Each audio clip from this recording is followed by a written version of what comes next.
My beloved brothers and sisters, nothing is impossible for Allah. We believe that Allah creates from nothing. He doesn't need a thing to create. When He created man from dust or sand or soil, He did not need to use that to make man. He didn't need it. He could have created us from anything else or from absolutely nothing. إنما أمره إذا أراد شيئا أن يقول له كن فيكون فسبحان الذي بيده الله أكبر فسبحان الذي بيده ملكوت كل شيء وإليه ترجعون. Indeed, the instruction, the command of Allah when He wants to create something is be, and it is. So glory be unto Allah, who is the owner of absolutely everything, and everyone and everything is going to return to Allah. That is your Lord, mine. People say that we don't believe in a maker, astaghfirullah. We don't believe that there is a deity, a supreme deity. We are here coincidentally. One simple evidence to prove that that is wrong in our eyes is that from the beginning of our species, Adam alayhi salam, right to the end of the species, every single one of us has many things that are uniquely his or hers, never ever repeated in the past, not repeated in the present, and will never be repeated right up to the end of time. For example, your thumbprint. Every finger of yours is uniquely yours. No one has had your fingerprint from the beginning to the end. No one shall have it. Another thing, your iris print, uniquely yours alone. They can identify you without a blunder, never a mistake in it, not one. There is no chance. If we were here coincidentally, surely coincidentally there would have been 2 or 3 people with the same iris print, right? Surely there would have been a few more coincidences that have occurred. My brothers and sisters, let's not be fooled. We believe in Allah. We believe there is a maker. We believe that He alone deserves to be worshipped, because we know on the day of Qiyamah and judgment we will be standing with our accounts in front of the Almighty, and there can never ever be a fraction of a doubt in the identity of who is this. Not at all. You did your a'mal, you did your deeds, right? Imagine if there was a doubt, was it you or someone else? That's why if your fingerprint is not good enough, your iris print. Let me tell you what else. The way exactly your hair grows and the exact way that it's all set in your head is all unique. It's just you and yours. We can go further and beyond to see the qudra and the power of the Almighty by looking at the animals. No 2 zebras have had same stripes from the beginning to the end. No 2 giraffes have had the same spots from the beginning to the end. No 2 cheetahs have had the same spots, or leopards or tigers have had the same stripes, or whatever else it may be, from the beginning to the end. فَسُبْحَانَ الَّذِي بِيَدِهِ مَلَكُوتُ كُلِّ شَيْءٍ وَإِلَيْهِ تُرْجَعُونَ. Glory be to Allah. All praise is due to Him who created absolutely everything in such beauty, such perfection. To Him returns absolutely everything. Now, my brothers and sisters, when we realize the greatness of Allah and we realize how sophisticated man thinks he is, yet it's not even the beginning of sophistication. When I was young, and I'm sure many of you, when you were younger, we used to get excited because there was a time when we would phone overseas only via an operator. When they decided to do away with the operator and you could dial yourself, we got excited. Wow, advancement. Compare that time to today. What difference is there? Subhanallah. Today a press of a button and you can talk to someone, see them at the same time and hold the phone without a cable. For us it was more like something of a fantasy, or something that wasn't even there, that we couldn't even imagine would occur. May Allah subhanahu wa ta'ala grant us an understanding. And Allah says on top of that, man has been given knowledge. Without a doubt, Allah gave man knowledge. عَلَّمَ الْإِنسَانَ مَا لَمْ يَعْلَمْ. Allah taught man what he didn't know. So what did man do? Well, how many years have we been in existence? We don't even know. We can't even count. We won't even be able to go back. There is a difference of opinion. How many human beings were there? Exactly how many years ago did Adam alayhi salam be on earth? We don't know. There are estimations. Perhaps people can calculate, but certainty, no one knows. Imagine you don't even know that amount. I don't even know that. No matter how sophisticated we've become. And I tell you, over thousands of years, think of something I want to tell you today. These facilities we have are a big, big gift from Allah, but they are a responsibility as well. Do they bring you closer to Allah or do they take you away from Allah? And I tell you why. Who was the most loved to Allah from all creation? Say the name. Nabi Muhammad sallallahu alayhi wasallam. Not only him, but all the other messengers of Allah, may peace be upon them, lived at a time when there was no electricity, there was no running water, there was no internet, there was no technology that we know now, no motor vehicles, no aircraft. There was nothing of that. For Allah to prove to you and I that if that had had any value in the eyes of Allah to draw you closer to Allah in any way, shape or form, the first person who would have had it would have been who? Muhammad sallallahu alaihi wasallam. So what we have is nothing that you need to be excited about if it is drifting you away from Allah. All this facility for man. Imagine a running tap. What do? We get up and we turn on the tap. Do you know it did not exist at the time of Nabi Muhammad sallallahu alaihi wasallam? There's no running water like this. It was tough. How do they drink? We have purified water, water purifiers, this and that, everything. How did they survive for centuries? Come on, man. Millenniums, one after the other. They survived with what? You sit and wonder, they probably drank water that might have looked a little bit like tea for us. And by the way, tea is something relatively new. We can't do without it, man.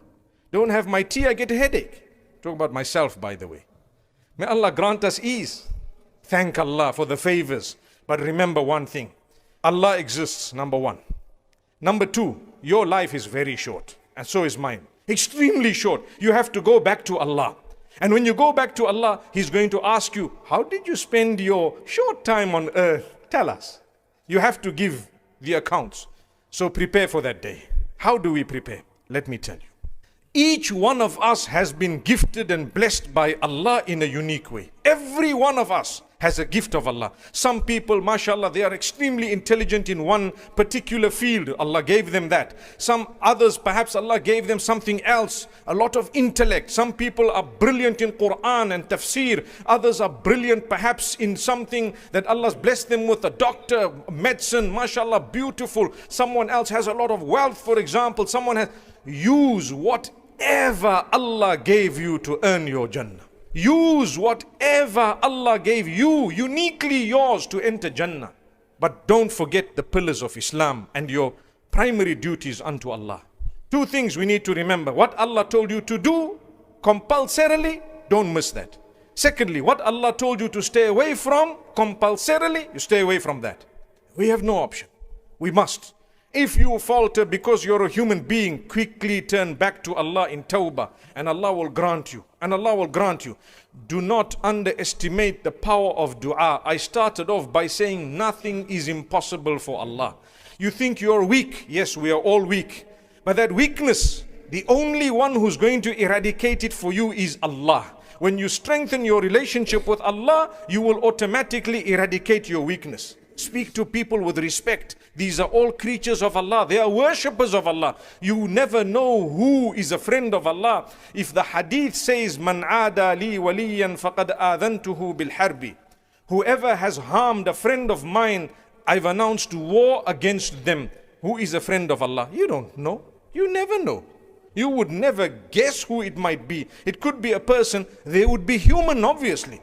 But they could be anyone seated here or seated anywhere else or something. Imagine if you're harming a friend of Allah. Allah says you've announced war. We've announced war with you. Declare war against who? Allah.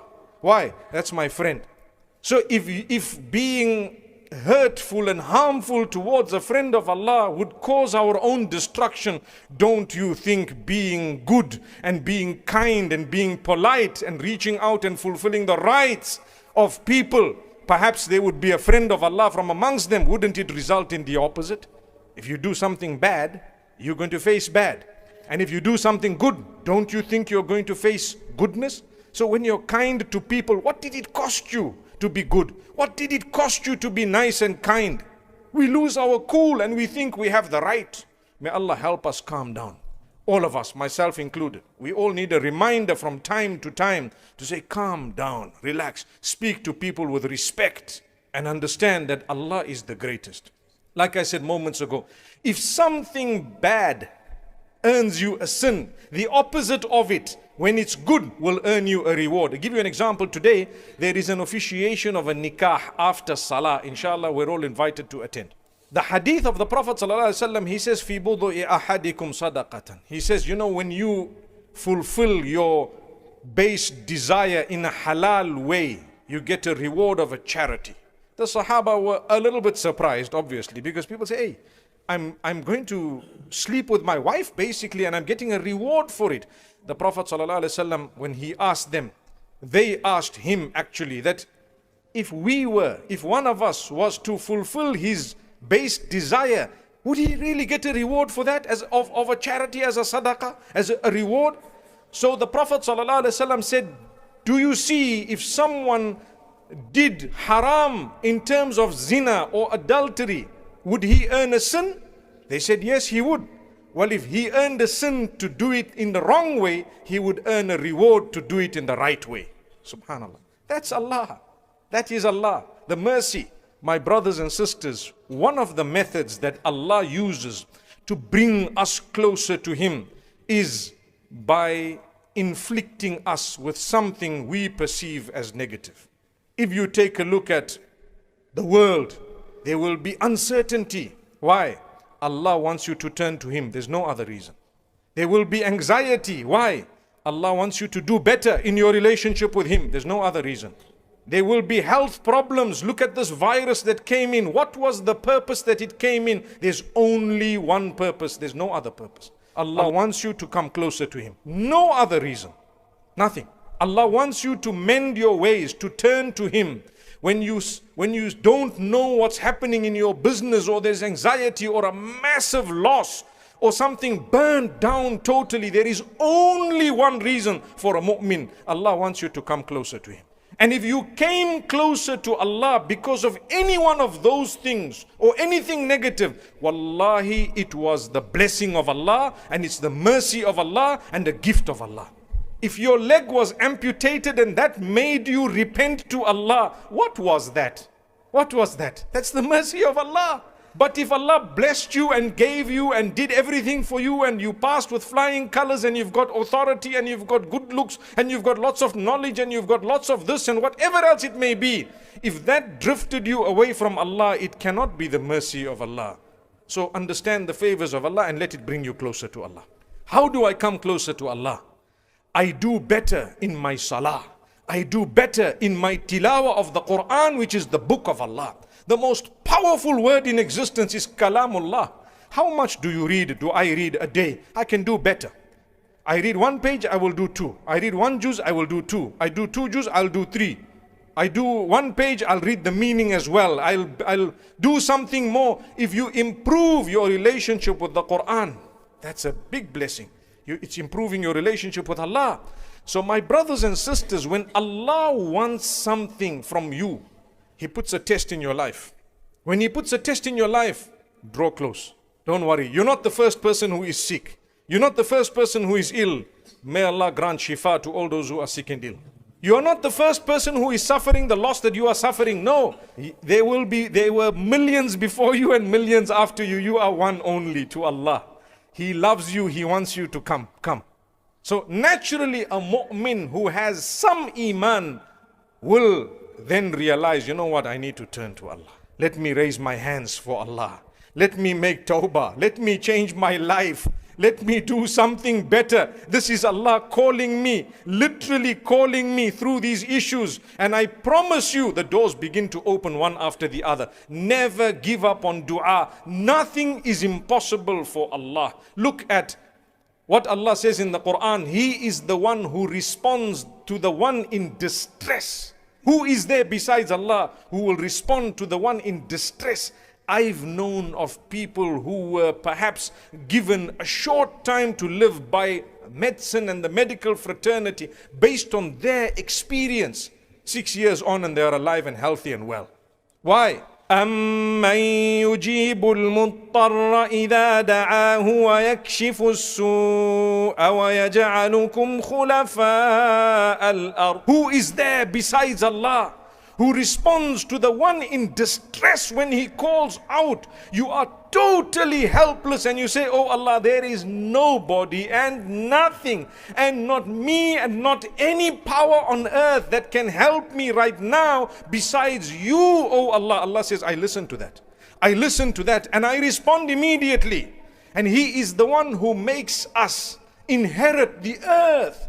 Allah says, ilahum ma'allah. Is there any deity besides Allah? It's Allah alone. قَلِيلًا مَا تَذَكَّرُونَ. So we turn to Allah. Let's invest in our relationship with Allah. Invest in it by making an effort. Salah is very important. I have found something. If you want your life to change, 5 salah. And you do it enthusiastically, happily, come a little bit early, fulfill your salah and go back. That salah itself will help you to stay away from haram. It will increase your goodness. It will increase barakah in your family. And the same way you invest in your relationship with Allah, you must invest in your relationships within your families. You have a wife. You have, for example, brothers and sisters, your parents, your children. You need to invest in the relationship, your time, your effort. You need to teach them a word of goodness, or you need to at least mention brilliant words. When you invest in a relationship, it will blossom, starting with Allah and then everyone else. Don't think I'm suddenly going to have a good relationship with my children or with my spouse when you barely talk to them. In the new generation, we have to speak some beautiful, sweet words to our spouses every day. Very few take heed. May Allah subhanahu wa ta'ala grant that to us. If you don't, it's like a little qiyamah. Yes, you know how it is. The new generation, you have to talk. You have to say things because this is an age of social media. It has so many negatives, but it has positives too. But unfortunately, we're drowning in the negatives. That's a fact of life. And that's why we remind each other, invest in your relationship with Allah. Put away a little bit of this stuff. Talk to Allah. Communicate with Him. Fulfill your salah. Beautiful gift of Allah. And secondly and lastly, make an effort with the Quran. I said it already and I'm saying it again. Make an effort. You will find something amazing. تعرف إلى الله في الرخاء يعرفك في الشدة. I found this is something powerful. Get acquainted with Allah during your days of ease. Get close to Allah when nothing is wrong in your life. Everything is smooth sailing. Then go close to Allah. So, what will happen? When the days are tough for you, Allah will come to you. Subhanallah.